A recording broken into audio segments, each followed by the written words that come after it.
Ustaz, iman saya turun naik. Masya Allah, kayak tangga belum jadi itu turun naik. Saya mudah emosi. Semoga Allah tenangkan hati Anda. Saya tobat dari perbuatan dosa lagi, saya tobat dari berbuat dosa lagi. Pertanyaan saya, bagaimana caranya agar saya bisa benar-benar tobat dan tidak balik lagi? Baik. Pertama, semoga Allah muliakan Anda. Saya sering katakan bahwa saya senang dengan pertanyaan-pertanyaan seperti ini. Artinya Allah cinta, Allah sayang. Kalau nggak sayang nggak akan diarahkan seperti ini. Akan dibiarkan. Ya, pelaku maksiat yang tidak mendapatkan hidayah dari Allah, apalagi ada istidraj, tidak sadar bahwa dia berbuat salah dan mempertahankan kesalahannya. Kemudian terus berbuat salah, itu yang berbahaya. Dan kita doakan, kita bantu. Jangan putus asa mendoakan orang-orang seperti itu. Tapi yang paling disenangi adalah jika pelaku maksiat sejahat apapun, tiba-tiba ada getaran di jiwanya untuk kembali. Saya sarankan cepat ambil, karena itu tanda sayang Allah yang pertama. Ambil itu. Saya sering katakan pada Anda, Allah sangat mencintai pelaku maksiat yang tobat dibandingkan orang soleh yang tidak pernah merasa salah. Dalilnya Quran surah kedua Al-Baqarah di akhir ayat 222. Innallaha yuhibbut tawwabin. Allah sangat cinta orang yang selalu untuk berusaha tobat. Dan Allah akan tunjukkan jalan kalau dia mau ngambil itu. Tadi misal, Anda pernah berbuat salah dan terus ada getaran di jiwa. Ini salah nih, saya harus berubah. Ini petunjuk Allah, Anda ambil tuh. Itu langsung turun ayat di Quran surah ke-29, ayat 69. Quran surah 29, Al-Ankabut, ayat 69. Walladzina jahadu fina lanahdiyannahum subulana. Orang-orang yang serius menjemput petunjuk kami. Begitu Allah tunjukkan, Anda mau ambil. Dia serius pengen ngambil, pengen belajar. Terus tanya orang, awalnya malu-malu, setelah itu mau-mau. Gitu kan? Datang ke majelis ilmu, awalnya belakang-belakang, setelah itu saf paling depan. Ustadz belum datang, dia sudah datang duluan. Bahkan dia siapkan macam-macam. Allahu Akbar. Itu lanahdiyannahum subulana. Kami akan tunjukkan jalan-jalan terbaik menuju kami. Macam-macam. Tiba-tiba Masya Allah bukan cuma di taklim aja. Ada yang dapat hadiah umrah, ada yang dapat jodoh, ada yang macam-macam. Diberikan pokoknya. Jadi yang pertama diberikan itu bukan dunia dulu, ketenangan hati dulu. Jadi kalau Anda hijrah, yang diberikan pertama kali ketenangan jiwa. Ya, Quran surah keempat ayat 100, paling kiri sebelah bawah. Wa may yuhajir fi sabilillah yajid fil ardi muraghaman katsiran wa sa'ah. Orang yang mau berhijrah ke jalan Allah akan diberikan oleh Allah itu pertama sa'ah tuh. Kelapangan dalam jiwanya, tenang gitu, kenikmat. Ada sesuatu yang enggak pernah Anda peroleh sebelumnya. Biasa kumpul-kumpul, main-main, ya, menjelang Isya, maghrib, malam-malam cuma nonton, tiba-tiba taklim. Ikut ke majelis ilmu. Awalnya mungkin penyesuaian, lama-lama jadi enak gitu. Ada sesuatu yang rasanya saya kemana aja selama ini. Saya kemana aja gitu. Ini nikmat. Bahkan kalau udah dapat halawatul iman, nikmatnya iman, itu ketinggalan sekali kayak nyeselan tuh. Saya ketinggalan nih gitu. Saya ketinggalan. Ya sama. Dulu-dulu salat fardu biasa ketinggalan. Tapi kalau sudah nikmatnya iman, ketinggalan salat sunnah, wah kayaknya ada penyesalan dalam diri Anda. Itulah kenikmatan iman. Nah sekarang kalau kemudian Anda bertanya, Ustadz saya pengen tobat. Saya ini pengen tobat, tapi saya ini berbuat salah lagi. Kadang naik, kadang turun, kadang naik, kadang turun. Naik turun itu biasa. Itu di Al-Bukhari disebutkan di Kitabul Iman, kitab yang pertama. Ada 57 hadis di situ. Kalau iman sedang naik turun, kata Imam Al-Bukhari, buka kitab saya. Dari 97 kitab, 97 pembahasan. Pembahasan pertama, Babul Iman, Kitabul Iman, 57 hadis. Di antara hadis yang mengatakan, Al-imanu yazidu wa yantaqis. Iman itu naik dan turun. Kadang naik, kadang turun. Yazidu bitta'at. Rumusnya kalau pengen naik, maka kuatkan iman itu dengan mengerjakan banyak ketaatan. Ketaatan itu buahnya amal soleh.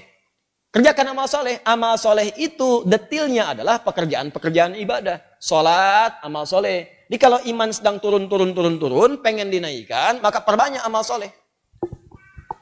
Ya, amal soleh. Ini. Karena itu dalam Al-Quran kalimat iman sering disandingkan dengan amal soleh. Quran surah 103. Wal 'asr innal insana lafi khusr illa alladziina amanu wa 'amilus shalihat. Iman wa 'amilus shalihat. Ini amal saleh. Detilnya amal saleh nampak pada ibadah. Makanya setelah kalimat iman kadang ada detilnya ibadah. Kalimat iman pertama Al-Baqarah ayat 3. Alladziina yu'minuna bil ghaib wa yuqimunas shalah. Salat wa mimma razaqnahum infaq. Ya ayyuhalladzina amanu, Al-Baqarah 183. Kutiba alaikumus yang puasa. Tuh. Ini. Jadi kalau iman merasa sedang lemah, sering terdorong berbuat yang kurang bagus, pengen dinaikin, maka rumus cepatnya adalah cepat buru amal-amal soleh. Paksakan. Paksakan untuk mengerjakan. Yang biasa fardu tambah sunnah. Rawatib dulu, latihan. Rawatib. Mutlak, malamnya coba tahajud, walaupun 2 rakaat dulu. Nanti kalau sudah terbiasa, kalau soleh itu sudah baik, rumuskan gini, hidup itu berpasangan. Semua berpasangan. Quran surah 51 ayat 49, paling kiri agak sedikit ke bawah. Wa min kulli syai'in khalaqna zawjaini la'allakum tadhakkarun. Semua selain aku, kata Allah, aku ciptakan berpasangan supaya kalian sadar cuma aku yang tidak punya pasangan. Kata Allah, semua selain aku berpasangan. Yang hidup berpasangan. Ya, laki-laki lawannya perempuan, jantan hewan lawannya betina, putik tumbuhan, Allah, lawannya benang sari. Siang lawannya malam, putih lawannya hitam. Sama persis, baik lawannya buruk. Saya ulang, baik lawannya buruk. Amal soleh lawannya amal salah. Jadi ada yang soleh, ini baik. Ada yang salah, nah ini buruk. Kalau orang sudah biasa baik, maka yang buruk akan tenggelam. Ya, waqul ja'al haqq wa zahaqal batil, innal batila kana zahuqa. Quran surah 17 ayat 81, paling kiri perkenahan. Ya, katakan kalau yang baik itu pasti muncul. Kalau sudah yang baiknya muncul, buruknya tenggelam. Sebaliknya, kalau buruknya dominan naik ke atas, baiknya tenggelam. Orang sering berkata-kata baik, maka mohon maaf, lisannya akan sulit berkata kotor. Silakan Anda cek, orang yang berkata-kata baik, mau berkata kotor tuh nggak bisa. Sama dengan orang terbiasa lisannya kotor, mau berkata baik nggak bisa. Preman dengan preman berpapasan, apa mungkin mengatakan, Assalamualaikum bro? Nggak ada. Gimana awaknya? Apain gitu? Kiai dengan kiai nggak mungkin berkata kotor. Ustadz dengan ustadz mustahil. Ahli taklim dengan ahli taklim. Assalamualaikum akhi. Waalaikumsalam akhi. Assalamualaikum ukhti. Waalaikumsalam. Jadi seperti itu. Jadi kalau Anda terbiasa berbuat baik, maka yang buruknya akan hilang. Maka rumusnya kata Nabi, tingkatkan kesolehan. Salat naikkan. Paksakan. Gini, saya kasih doa ya cepat ya, untuk menguatkan hati. Ini kalau Anda bisa kerjakan, sedang malas, bacakan dan kuatkan pada hati Anda. Kuatkan. Insya Allah nanti Allah turunkan kekuatan dan Anda bisa kemudian maksimalkan. Allahumma. Ikut aja. Allahumma paksain. Ya. Paksa. Udah. Ganti. Serius. Allahumma ajbirna. Allahumma ajbirna. Ajbirna. Ini bahasa Arabnya. Allahumma paksain.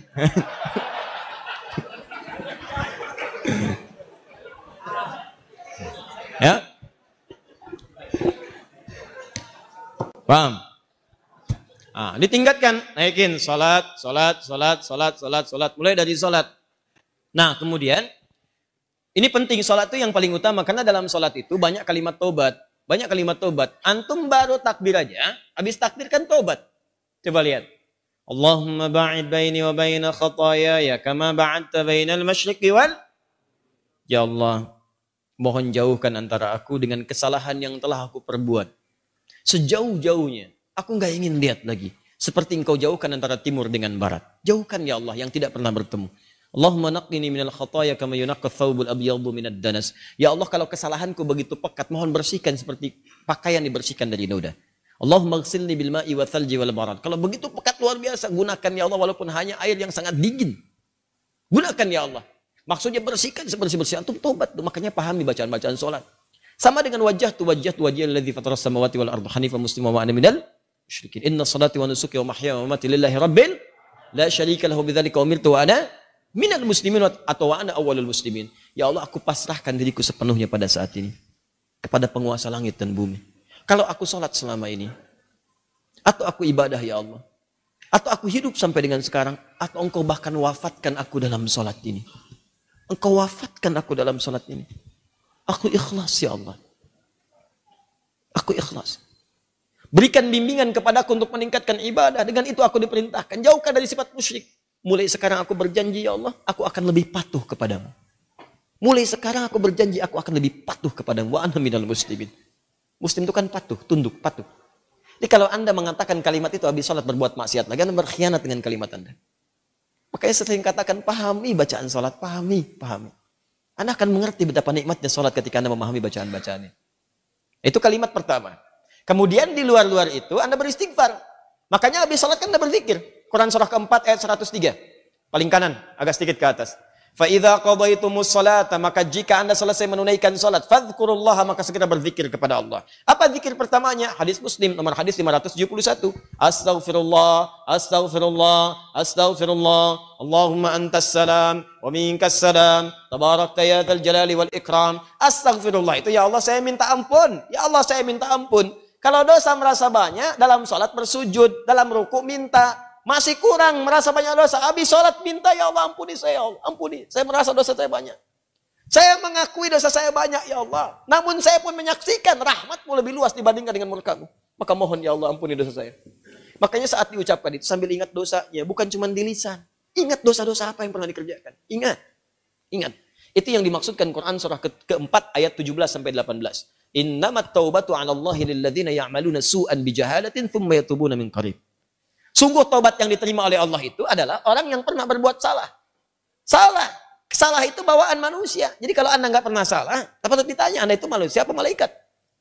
Cuma malaikat yang nggak pernah salah. Quran surat 66 ayat ke-6 paling kiri sebelah atas. La ya'sunallaha ma amarahum wa yaf'aluna ma yu'marun. Malaikat nggak pernah salah, nggak pernah bermaksiat, mengerjakan tugas sesuai tupoksinya. Nggak pernah bermaksiat. Apa pernah Anda dengar malaikat Jibril korupsi ayat? Nggak ada. Apa pernah malaikat sering tukeran tugas? Gak ada. Jibril, sini. Kenapa? Saya jengkel banget sama orang itu. Ente yang cabut nyawanya deh. Kata malaikat maut, gak ada. Semua sama sesuai tugasnya masing-masing. Jadi kalau Anda mengharapkan kesempurnaan dari seseorang, percuma. Karena Anda manusia. Sama persis dengan pasangan hidup. Kalau Anda mengharapkan suami Anda sempurna, Bu, ibu salah nikah. Harusnya ibu cari malaikat. Cuma malaikat gak punya nafsu. Jadi kalau ada suami salah, wajar namanya manusia. Jangan diekspos kesalahannya. Demikian juga istri kalau keliru, wajar namanya perempuan manusia. Kecuali malaikat. Papa kenapa sih gak pernah mengertiin aku? Mama, papa ini manusia, bukan malaikat. Mama juga bukan setan kan? Kalau setan sebaliknya. Selalu kenal salah, gak kenal benar. Dan setan gak mau tobat. Manusia pertengahan salah dan tobat. Setan salah gak mau tobat. Jadi kalau ada manusia mengatakan dirinya manusia salah, gak mau tobat, patut ditanya dia manusia atau? Itu. Paham ya? Tobat itu terus. Makanya disebut tawab. Tawab itu gak berhenti. Jadi kalau sekarang belum kerasa perubahan ya, terus tobat, jangan berhenti. Terus tobat. Misal sekarang tobat nih, masih berulang, tobat lagi terus, jangan berhenti. Sampai Anda merasakan bahwa perbuatan itu buruk dan membencinya. Terus, jangan berhenti. Jangan terus tobat, nangis. Hari ini nangis, gak bisa, besok nangis. Gak bisa, besok nangis. Gak bisa lagi, tangisi diri Anda yang belum bisa menangis. Terus. Dan kalaupun Anda wafat, Anda sedang dihitung wafat dalam keadaan berusaha tobat. Itu poinnya. Bukankah ada orang membunuh 100 orang dan dia berusaha tobat? Dia berusaha tobat, datang ke majelis ilmu. Berusaha di jalan wafat. Dihitung oleh Allah. Padahal belum tahu dia diterima atau enggak tobatnya. Belum tahu dia. Cuman dia berusaha di jalan mewujudkan tobatnya. Bunuh orang, Anda bayangkan. Maksiat itu udah hatam. Udah lewat bahkan. Ya. Dia kerjakan, tapi dia mau tobat. Dia terima getaran jiwanya. Datang, istighfar. Di jalan meninggal. Diterima tobatnya. Dan kita tidak tahu pelaku maksiat mana yang saat wafat dalam keadaan tobat. Ya, makanya ayo biasakan tobat. Istighfar. Nabi aja biasa istighfar.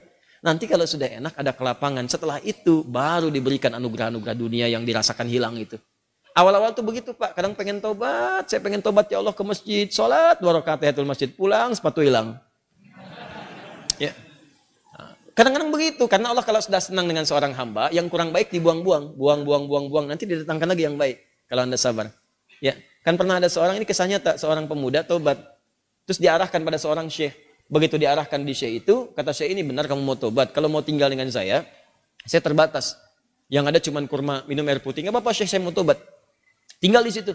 Sehari, 2 hari, 3 hari. Begitu 3 hari setan datang. Kadang-kadang setan itu datangnya kepada orang tobat gak seketika. Nanti beberapa waktu diarahkan kepada maksiat. Jadi kisah nyata. Setan membisikkan kepada dirinya, guru kamu ini, syekh kamu, ini sabar banget makan cuma kurma, air putih. Kamu sudah mulai kuat. Coba berbakti kepada gurumu, carikan makanan. Bagus awalnya. Keluar dia, carikan makanan. Begitu keluar, nyari-nyari nggak dapat, lompat tetangga, bakat malingnya dipakai lagi. Naik bakat pencurinya. Nggak dapat, lewat lagi, begitu rumah kedua, belum manjat, sudah mencium bau enak, bau makanan. Manjat dia ke atas tembok, begitu manjat, lihat ada tungku, ya. Di situnya di atasnya kemudian ada satu panci, ya. Kemudian dia ke situ, begitu dibuka, Allahu Akbar, 3 terong, enak banget kayaknya, baunya, yang sudah matang. Ya, dibisikkan ke telinganya, coba dulu aja, kalau enak, ambil. Berikan kepada gurumu. Syekhmu kan orang terkenal di sini. Kalau cuma ngambil dikasih tahu buat gurumu, pasti orang paham.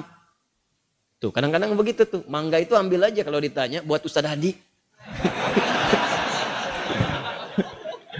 Awas suami-suami itu. Papa lagi di mana? Sama Ustadz Hadi. Nah, hati-hati itu. Kalimat-kalimat padahal enggak misalnya kan? Baik. Nah, begitu proposalnya tuh. Akhirnya dia coba dikunyah. Begitu dikunyah kemudian, nah karena dia sudah tobat, itu ada petunjuk di hatinya. Jadi kalau orang sudah bersih itu kemudian berbuat maksiat, nanti ada yang namanya burhan mirabbi. Ya, petunjuk Allah seperti Nabi Yusuf menerima burhan, ini salah.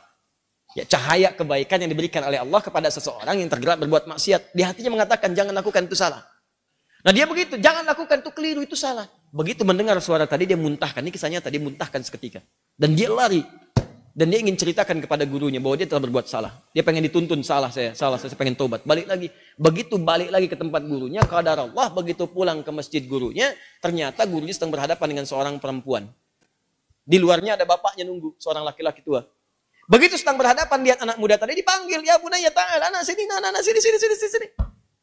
Ya, begitu datang, diceritakan sama gurunya, ini ada seorang perempuan datang pada saya, dia baru ditinggal wafat oleh suaminya, selesai masa iddahnya. Dia datang pada saya untuk dicarikan jodoh. Saya tawarkan pada kamu, maukah engkau menjadi jodohnya? Nah, kalau Anda dalam situasi seperti itu tuh, udah datang mau taubat, masuk masjid ada durian tuh kan? Wah, perempuannya cantik, tinggal wafat kemudian oleh suaminya, belum ada keturunan dan seterusnya, baru aja menikah, selesai masa iddah, ditawarkan pada Anda. Mau nggak? Nah, lalu laki-laki ini berkata, guru, saya khawatir tidak bisa memberikan apa yang membutuhkan. Saya saja kesini numpang. Apa jawab gurunya? Kamu nggak usah khawatir. Dia diwarisi harta yang sangat banyak. Dia kesini hanya mencari pria soleh yang ingin jadi suami yang mampu membimbing dia ke surga. Kira-kira kalau ada jawaban seperti itu, apakah Anda bersedia atau tidak menolak sama sekali? Oh, baik. Maka sama seperti Anda. Diterimalah kemudian lamaran itu. Ternyata bapak tua tadi yang di luar, bapak si perempuan tadi dibawa ke dalam, kemudian diakadkan. Setelah selesai pulanglah ke rumah. Kisah belum berhenti. Begitu keluar rumah, digandeng erat tangannya tuh, jalan lewat ke rumah tadi yang naik pagar itu. Ya, dia udah dagdikduk tidak karuan, dagdikduk rumahnya ini bukan kan? Alhamdulillah ternyata bukan, lewat. Begitu di rumah yang terong tadi, dia percepat jalannya. Begitu dipercepat, maka terasalah kemudian ada rem di tangannya dari istrinya tadi. Dipegang tangannya, Zauji, ada apa itu nak? Sayang, ini rumah kita katanya. Rumah terong tadi. Betul. Masuklah ke situ. Waduh, celaka saya katanya kan. Begitu masuk ke situ, bertanya. Polos kayak nanya, Zauji, hal anta ja'i? Sayang, kamu lapar? Jujur dia, nah, saya lapar. Saya 3 hari makan cuman kurma, minum air putih gini. Alhamdulillah. Baik, tunggu sebentar. Begitu ke dapur dia lihat. Wah, terongnya kan bermasalah tuh. Pancinya kebuka, lihat. Rupanya dia menyiapkan terong itu untuk suami barunya. Begitu dilihat terong yang bermasalah, dia teriak. Siapa yang makan terong saya? Katanya. Tahan. Kalau situasi itu terjadi, bagaimana respon Anda?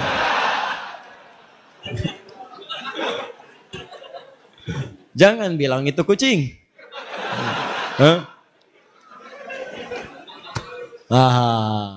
Lalu tiba kemudian tergeraklah hatinya datang. Perhatikan kalau rumah tangga seperti ini, nikmat kehidupan dunia tuh. Ya, tidak akan terjadi perang per dunia pertama, kedua, ketiga dan seterusnya. Lihat baik-baik. Datanglah suami ini mengatakan dengan jujur, Zauji, sayang. Ini di Quran tuh gini, selalu laki-laki perempuan tuh zauj. Kecuali dalam masalah nanti warisan menggunakan zaujah untuk menunjuk kepada gender perbedaan hak waris. Zauji, sayang.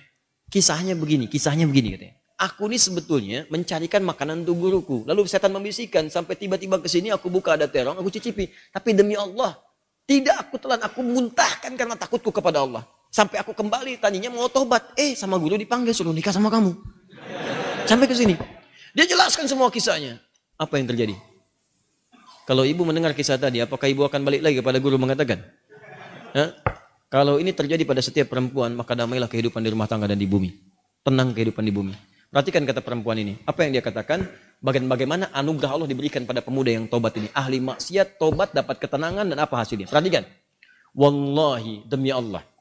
Secuil terong yang kau muntahkan karena Allah itu, maka Allah ganti dengan seluruh terongnya, panci tempat terongnya, rumah tempat terongnya, plus pemilik terongnya. Wallahi, secuil terong yang kau muntahkan karena Allah itu, maka Allah ganti dengan seluruh terongnya, panci tempat terongnya, rumah tempat terongnya, plus pemilik terongnya. Coba lihat. Pulanglah dari sini cari terong. Ya, tobat.